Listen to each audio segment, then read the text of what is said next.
Hi అండి. అందరికీ నమస్కారం. Welcome to my channel. ఈ వీడియోలో ఏపీ ప్రభుత్వ ఉద్యోగులకు మరియు పెన్షనర్లకు ఈ ఆగస్టు నెలలో విడుదలయ్యేటటువంటి డీఏ, డీఆర్ అరియర్స్ లిస్ట్ అండి.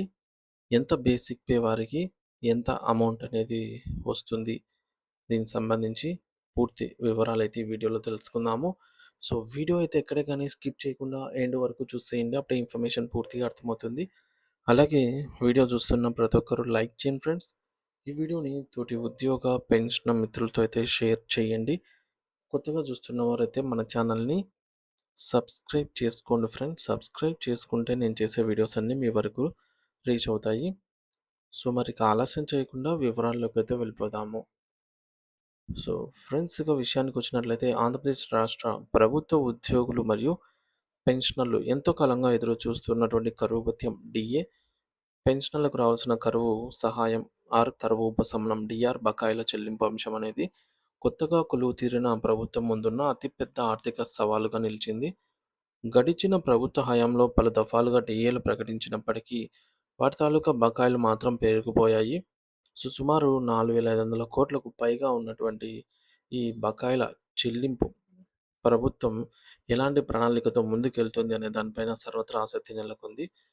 మరి ప్రభుత్వ ఉద్యోగులు 37.31% ప్రస్తుతం ఉద్యోగులు మరియు పెన్షనర్లు అందుకుంటూ ఉన్నారన్నమాట డీఏ, డీఆర్ రూపంలో. సో, మరి అయితే ఈ స్థాయికి చేరడానికి ముందు పెంచిన డీఏలకు సంబంధించినటువంటి బకాయిలు ఇంకా చెల్లించాల్సి ఉంది. ఆ వివరాలను జీవోల వారీగా పరిశీలిద్దాము. అలాగే ఈ డీఏ తర్వాత ఇది మనకు జనవరి 2024 డీఏనే అన్నమాట. ఈ డీఏ తర్వాత మనకిప్పుడు జూలై 2026 వరకు డీఏలు రావాల్సి ఉంది. ఇయన్నీ రావాల్సి ఉంది. వాటి తాలూకా అరియర్స్ పేమెంట్స్ సంబంధించి అప్డేట్ అనేది తెలుసుకుందాము. ముందుగా జీవోల వారీగా పేరుకుపోయిన డీఏ బకాయిల వివరాలు. సో, గత ప్రభుత్వం విడుదల చేసినటువంటి ఉత్తర్వుల ప్రకారంగా పెండింగ్‌లో ఉన్నటువంటి డీఏ బకాయిల పరిస్థితి ఈ విధంగా అయితే ఉంది. మొదటిది GOMS number 60-66 dated on 1st మే 2023 ప్రకారంగా డీఏను 2.73% పెంచారంటే అప్పటి వరకు ఉన్న 20.02% కాస్త డీఏ అనేది 22.75%కి పెరుగుదలన్నమాట. మరి ఈ డీఏ వర్తించే కాలం జనవరి 2022. సో, ఈ డీఏ తాలూకా అరియర్స్‌ను 3 దఫాలుగా విడుదల చేస్తామని ఈ మేరకు ప్రభుత్వం జీవోలో స్పష్టంగా షెడ్యూల్ ప్రకటించింది. జీవోలో ప్రకటించిన షెడ్యూల్ ప్రకారంగా మొదటి విడత అరియర్ అమౌంట్ అనేది సెప్టెంబర్ 2023లో రావాల్సి ఉంది. రెండవ విడత అరియర్ అమౌంట్ డిసెంబర్ 2023, మూడో విడత అమౌంట్ మార్చి 2024. సో, ప్రస్తుత పరిస్థితి ఈ బకాయిల బిల్లులు సమర్పించడానికి ఇప్పటికే సీఎఫ్ఎంఎస్ పోర్టల్‌లో అవకాశం అనేది ఇప్పటికీ కల్పించనే లేదు. ఫలితంగా ఈ చెల్లింపులు పూర్తిగా నిలిచిపోయాయి. సో, తర్వాత GOMS number 113 dated on 25th October 2023 ప్రకారంగా డీఏను 3.64% మేర పెరుగుదల అయింది.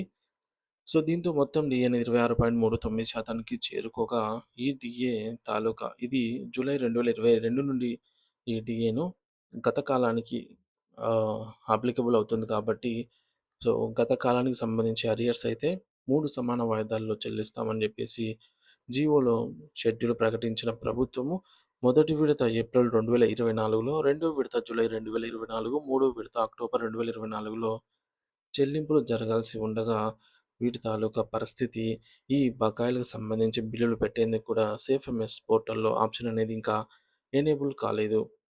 తద్వారా అర్ధాంతరంగా ఈ యొక్క అరియర్ అమౌంట్ నిలిచిపోయింది. జీవోలో ఉన్నప్పటికీ కూడా పేమెంట్ అయితే జరగలేదు.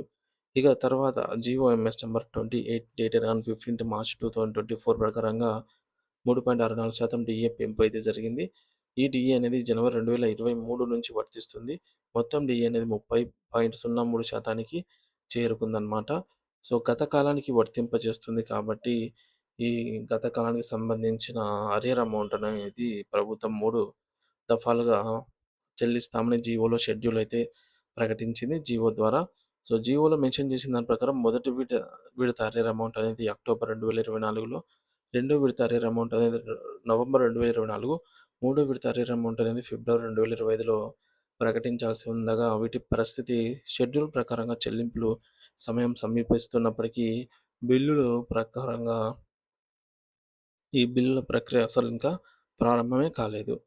తర్వాత జీవోఎంఎస్ నంబర్ 30 డేటెడ్ ఆన్ 28 జీవోతో పాటు ఇది కూడా అదే రోజునే విడుదల చేసింది గత ప్రభుత్వము తీరా ఎన్నికల ముందు. సో, దీని ప్రకారంగా డి అనేది మరొక 3.64% పెంపుతో జూలై 2023 గత కాలం నుండి వర్తింపజేస్తుంది. ఎందుకంటే జీవో విడుదల చేసిన date 2024 March. Applicable from 2023 July. అంటే ఇక్కడ మనకు గ్యాప్ అయితే ఉంది. గత కాలం నుంచి వర్తిస్తుంది కాబట్టి ఇది క్యాష్ రూపంలో ఇస్తున్నప్పటికి ప్రెజెంట్. సో, ఈ గ్యాప్‌లో ఉండే అరియర్ అయితే ఈ గ్యాప్‌లో ఉన్న కాలానికి సంబంధించి అరియర్ అమౌంట్‌ను ప్రభుత్వం మళ్ళీ 3 విడతల్లోనే చెల్లిస్తామని జీవోలో మెన్షన్ చేసింది.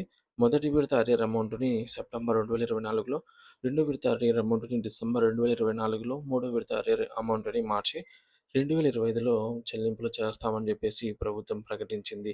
అయితే వీటి తాలూకా ప్రస్తుత స్టేటస్ ఏంటంటే, ప్రభుత్వం ప్రస్తుతం ఉద్యోగుల వేతనంలో ఈ డీఏ కలిపి వస్తున్నప్పటికీ బకాయిల చెల్లింపులకు సంబంధించి ఇంకా ప్రక్రియ అనేదేమీ మొదలే కాలేదు. సో, మొత్తానికి సిపిఎస్ ఉద్యోగుల ప్రత్యేక బకాయిలు మరియు ఇతర సమస్యలైతే ఉన్నాయి. సిపిఎస్ ఉద్యోగుల పరిస్థితి మరింత క్లిష్టంగా ఉంది. బకాయిలకు బిల్ పాస్ అయినా నేటికి చెల్లింపులనేవి జరగనే లేదు. పీఆర్సీ 2022లో విలీనం. జూలై 2019 నుండి జూలై 2021 వరకు 5 విడతల డీఏ బకాయిలు పీఆర్సీ 2022లో అంటే 11థ్ పీఆర్సీలో విలీనం. కలిపేశారు. ఈ బకాయిలు ఎప్పుడు, ఎలా చెల్లిస్తారనే దానిపైన స్పష్టత లేదు. కరోనా కారణంగా ఫ్రీజ్. జనవరి 2022 నుండి 18 నెలలు. సారీ ఫ్రెండ్స్, జనవరి 2020కి సంబంధించి 18 నెలలు. అలాగే జూలై 2020కి సంబంధించి 12 నెలలు. తర్వాత 2021 జనవరికి సంబంధించి బకాయిలను కరోనా సాకుతో ప్రభుత్వం నిలిపివేసింది. అవి తిరిగి చెల్లిస్తారా లేదా అనేది కేంద్ర ప్రభుత్వమే స్పష్టత ఇవ్వనప్పుడు రాష్ట్ర ప్రభుత్వము ఇవ్వలేదు. ఇక మొత్తం చెల్లించాల్సిన బకాయిల అంశము టేబుల్‌లో అయితే చూడొచ్చు. So friends, as of now మొత్తం ఎప్పుడెప్పుడు ఏ ఏ కాలానికి సంబంధించి అరియర్స్ పెండింగ్‌లో ఉన్నాయంటే, ఈ జూలై 2019 నుండి జూలై 2021 వరకు డీఏలను పీఆర్సీలో విలీనం చేశారు. అలాగే జనవరి 2022కి సంబంధించి 18 నెలలు డీఏలయితే పెండింగ్‌లో ఉన్నాయి. జూలై 2022కి సంబంధించి 16 నెలలు. అలాగే జనవరి 2023 నుంచి 15 నెలలు. అలాగే జూలై 2023కి సంబంధించి 12 నెలలు. ఈ విధంగా జనవరి 2024 అంటే కూటమి ప్రభుత్వం అధికారంలోకి వచ్చిన తర్వాత ప్రకటించిన ఈ డీఏకి సంబంధించి 21 నెలల అరియర్ అమౌంట్ అనేది పెండింగ్‌లో ఉంది. సో, మొత్తంగా సుమారు 200 నెలలు అరియర్ అమౌంట్ అయితే పెండింగ్‌లో ఉంది. సో, బేసిక్ పే ప్రకారంగా అంచనా అన్నమాట. సో ఫ్రెండ్స్, జూలై 2019 నుంచి జనవరి 2024 వరకు పేరుకుపోయిన ఉద్యోగి బకాయిలు, ఉద్యోగుల మూల వేతనాన్ని బట్టి సుమారుగా ఎంత శాతం ఉండవచ్చు? టోటల్ అరియర్ అమౌంట్ అనేది ఈ టేబుల్‌లో అయితే మనం చూద్దాము. గమనికండి, ఈ టేబుల్‌లో ఏవైతే అంకెలు మెన్షన్ చేసి ఉన్నామో అవి కేవలం అంచనా కోసం మాత్రమే అన్నమాట. కొన్ని బకాయిలను ఫ్రీజ్ చేయడం జరిగింది. కొన్ని విలీనం చేయడం జరిగింది. కాబట్టి అవి ఎప్పుడు ఎట్లా వస్తాయి? అసలు వస్తాయా? రావా? అనేది తెలీదు కాబట్టి ఇప్పుడు మనము అన్నిటికి కలిపి టోటల్ అమౌంట్ మెన్షన్ చేశాము. కానీ వాస్తవ మొత్తం అయితే మార్పు ఉండవచ్చు. ప్రభుత్వం ప్రకటించిన దాని ప్రకారమే వాస్తవ అరియర్ అమౌంట్ అనేది కాలిక్యులేట్ చేయబడుతుంది. ఇది అంచనా వేయబడినటువంటి టేబుల్ మాత్రమే. సో, 20,000 బేసిక్ పే ఉన్న వారికి 1,54,000 రావాల్సి ఉంటుంది total arrear amount. 30,000 basic pay వారికి 2,31,000, 40,000 బేసిక్ పే అయితే 3,08,000, 68,000 బేసిక్ పే వారికి రూ. 5,24,000, అలాగే 1,00,000 పైన ఉంటే రూ. 10,00,000 వరకు. సో, 1,50,000 నుంచి 10,00,000 పైన వారి క్యాడర్‌ను బట్టి రావాల్సి ఉంది. ఇవే కాకుండా కొత్తగా ప్రకటించాల్సిన డీఏలు. సో, పైన పేర్కొన్న బకాయిలతో పాటు కొత్తగా మరో 5 డీఏలు ప్రకటించాల్సి ఉందన్నమాట. అవేంటంటే జూలై 2024 డీఏ, అలాగే జనవరి 2025 డీఏ, జూలై 2025 డీఏ, జనవరి 2026. సో, ఈటి వరకు కేంద్రం అయితే ప్రకటించేసిందన్నమాట. సో, కేంద్రం ఈ జూలై 2024 డీఏని కూడా మరి కొన్ని రోజుల్లో ప్రకటించబోతున్న నేపథ్యంలో మొత్తం 5 డీఏలు ఏపీలో పెండింగ్‌లో ఉన్నాయన్నమాట. వీటిని ప్రభుత్వము వెంటనే చెల్లించాలి. అలాగే కూటమి ప్రభుత్వం అధికారంలోకి వచ్చిన తర్వాత విడుదల చేసిన ఒక డీఏకి గాను 30% అరియర్ అమౌంట్ ఈ ఆగస్టు నెలలో చెల్లించాల్సి ఉంది. వాటి తాలూకా అరియర్స్ కూడా చెల్లించాలి. ఈ డీఏలను ప్రకటించి వాటి బకాయిలు పేరుకుపోకుండా సకాలంలో చెల్లించడం కూడా ప్రభుత్వానికి ఒక సవాలే. సో, ప్రభుత్వం ముందు ఈ డీఏలను చెల్లించడానికి ఉన్న ఏకైక మార్గము, ప్రణాళిక ఏంటంటే, ప్రభుత్వ వర్గాల సమాచారం ప్రకారంగా భారీ బకాయిలను ఒకేసారి చెల్లించడం అనేది అసాధ్యమవుతుంది. అందువల్ల ప్రభుత్వము ఈ విధంగా ముందుకు వెళ్ళే అవకాశం ఉందని నిపుణులు భావిస్తూ ఉన్నారు. ఇందులో మొదటిది విడతల వారీ చెల్లింపు. మొత్తం బకాయిలను తమ 5 ఏళ్ల పాలనా కాలంలో క్రమ పద్ధతిలో విడతల వారీగా చెల్లించేందుకు ప్రణాళిక సిద్ధం చేస్తోంది. ఉద్యోగ సంఘాలతో చర్చలు. ఈ నెలాఖరులోగా ఉద్యోగ, ఉపాధ్యాయ పెన్షన్ సంఘాలతో చర్చలు జరిపి అందరికీ ఆమోదయోగ్యమైన చెల్లింపుల షెడ్యూల్‌ను ఖరారు చేయనుంది. నెలవారీ కేటాయింపులు. బకాయిల చెల్లింపు కోసం ప్రతి నెల బడ్జెట్ నుండి సుమారు 4,000-5,000 కోట్ల రూపాయలు చెల్లించే యోచనలో ఉన్నట్లుగా తెలుస్తోంది. లక్షలాది మంది ఉద్యోగులు ఈ మేరకు కేవలం జీవితాలతో ముడిపడి ఉన్నటువంటి ఈ యొక్క డీఏ బకాయిల చెల్లింపు అంశం అనేది కేవలం ఆర్థిక పరమైనదే కాకుండా ప్రభుత్వ విశ్వసనీయతకి కూడా ఒక పరీక్ష.